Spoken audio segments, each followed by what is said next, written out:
America ପୁଣି ଥରେ Iran ଉପରେ ଆକ୍ରମଣ ଯୋଜନା ବନ୍ଦ କରିଛି। ଟ୍ରମ୍ପ ଏହି ନିଷ୍ପତ୍ତି ପାଇଁ କତାର ଏବଂ ୟୁଏଇର ମଧ୍ୟସ୍ଥତା ପ୍ରୟାସକୁ ଦାୟୀ କରିଛନ୍ତି। ଏହି ସମୟରେ ଟ୍ରମ୍ପ ଏକ ଗୁରୁତ୍ୱପୂର୍ଣ୍ଣ ଦାବି କହିଛନ୍ତି ଯେ ଇରାନ ଉପରେ ଆକ୍ରମଣ କରିବାର ତାଙ୍କର ଯୋଜନା ପୂର୍ବରୁ ଲିକ୍ ହୋଇଥିଲା। ସେ ଏହି ଉଲ୍ଲଂଘନ ପାଇଁ ସିଧାସଳଖ ଡିପ୍ ଷ୍ଟେଟ୍ ଏବଂ କତାରକୁ ଦାୟୀ କରିଛନ୍ତି। ସାମ୍ବାଦିକମାନଙ୍କ ସହିତ କଥାବାର୍ତ୍ତା କରି ରାଷ୍ଟ୍ରପତି ଟ୍ରମ୍ପ କହିଛନ୍ତି ଯେ ଡିପ୍ ଷ୍ଟେଟ୍ ମଧ୍ୟରେ ଥିବା ବ୍ୟକ୍ତିମାନେ ଇରାନ ସମ୍ପର୍କରେ ଯୁଦ୍ଧ ଯୋଜନା ଲିକ୍ କରିଛନ୍ତି।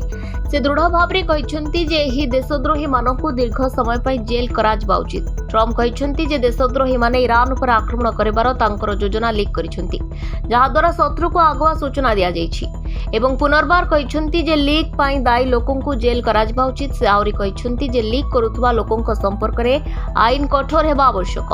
ଟ୍ରମ୍ପ ମନ୍ତବ୍ୟ ଦେଇଛନ୍ତି ଏହି କ୍ଷେତ୍ରରେ ଲିକ୍ କରୁଥିବା ଲୋକମାନେ ଯୋଜନାବଦ୍ଧ ଆକ୍ରମଣର ଗୁରୁତ୍ୱ ପ୍ରକାଶ କରି ଅଜାଣତରେ ସାହାଯ୍ୟ କରିଛନ୍ତି। ସେ ଉଲ୍ଲେଖ କରିଛନ୍ତି ଯେ ଇରାନ କ'ଣ ହେବାକୁ ଯାଉଛି ସେ ବିଷୟରେ ଅବଗତ ଥିଲା। ଟ୍ରମ୍ପ ଲିକ୍ କରୁଥିବା ଏବଂ ଭୟଙ୍କର ଲୋକଙ୍କ ମାଧ୍ୟମରେ ପରିସ୍ଥିତି ବିଷୟରେ ଜାଣିବାର ଉଲ୍ଲେଖ କରିଛନ୍ତି।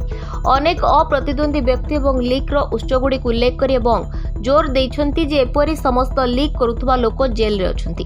କଥାବାର୍ତ୍ତା ସମୟରେ ଟ୍ରମ୍ପ ମନ୍ତବ୍ୟ ଦେଇଥିଲେ ଯେ କୁଏତ ଯୋଜନାଗୁଡ଼ିକୁ ଗୁପ୍ତ ରଖିବା ଜାଣନ୍ତି ନାହିଁ। ସେମାନେ ସବୁବେଳେ ସେଗୁଡ଼ିକୁ ଲିକ୍ କରନ୍ତି, ଯେପରି ଆମେରିକାର ବିମାନକୁ ଗୁଳି କରି ଖସାଇ ଦିଆଯିବା ସମୟରେ ଘଟିଥିଲା। ସେ ପୁନର୍ବାର କହିଛନ୍ତି ଯେଉଁମାନେ ଇରାନ ଉପରେ ଆକ୍ରମଣ ଯୋଜନା ଲିକ୍ କରିଥିଲେ ସେମାନଙ୍କୁ ଜେଲ୍ କରାଯିବା ଉଚିତ। ଇରାନ ଉପରେ ଆକ୍ରମଣ ବାତିଲ କରିବାର ନିଷ୍ପତ୍ତି ବ୍ୟାଖ୍ୟା କରି ଆମେରିକା ରାଷ୍ଟ୍ରପତି କହିଛନ୍ତି ଯେ ସେ ଜୀବନ ନେବାକୁ ଚାହାନ୍ତି ନାହିଁ, କାରଣ ସାଧାରଣ ଲୋକମାନେ ଯୁଦ୍ଧରେ ସବୁଠାରୁ ଅଧିକ କଷ୍ଟ ପାଆନ୍ତି। ସେ ସାଉଦି ଆରବର ରାଜା ଏବଂ ଯୁବରାଜଙ୍କ ସହିତ ବିଷୟରେ ଆଲୋଚନା କରିଥିବା ଉଲ୍ଲେଖ କରିଥିଲେ। ଉଭୟ ନେତା ସାମରିକ କାର୍ଯ୍ୟାନୁଷ୍ଠାନ ବଦଳରେ ଆଲୋଚନାମୂଳକ ସମାଧାନ କରିବାକୁ ପରାମର୍ଶ ଦେଇଥିଲେ। ଟ୍ରମ୍ପ ଲକ୍ଷ୍ୟ କରିଥିଲେ ଯେ ଆକ୍ରମଣ ଆଗକୁ ବଢ଼ିଥିଲେ ପରିସ୍ଥିତି ନିୟନ୍ତ୍ରଣ ବାହାରକୁ ଯାଇପାରିଥାନ୍ତା, ଯାହା ସମଗ୍ର ଅଞ୍ଚଳରେ ଏକ ବଡ଼ ସଙ୍କଟ ସୃଷ୍ଟି କରିପାରେ। ଇରାନ କହିଛି ଯେ ଆମେରିକା ସହିତ କୌଣସି ଆଲୋଚନା ହେଉନି କିମ୍ବା କୌଣସି ବୈଠକ ସ୍ଥିର କରାଯାଇ ନାହିଁ।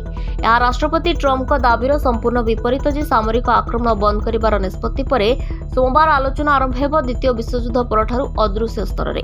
ଇରାନର ବୈଦେଶିକ ମନ୍ତ୍ରଣାଳୟର ମୁଖପାତ୍ର ଇସ୍ମାଇଲ ବାଘାଇ କହିଛନ୍ତି ଯେ ହରମୁଜ ପ୍ରଣାଳୀର ପରିଚାଳନା ସମ୍ପର୍କରେ ବର୍ତ୍ତମାନ କେବଳ ଓମାନ ସହିତ ଆଲୋଚନା ଚାଲିଛି। ଏହି ସମୟରେ ଜଣେ ବରିଷ୍ଠ ଇରାନୀ ସୂତ୍ର ରୟଟର୍ସ ନ୍ୟୁଜ୍ ଏଜେନ୍ସିକୁ କହିଛନ୍ତି ଯେ ଆମେରିକା ଏବଂ ଇରାନ ମଧ୍ୟରେ ଆଲୋଚନା ପାଇଁ କୌଣସି କାର୍ଯ୍ୟସୂଚୀ ସ୍ଥିର ହୋଇନାହିଁ। ବ୍ୟୁରୋ ରିପୋର୍ଟ, ଦିନଲିପି ଲାଇଭ୍।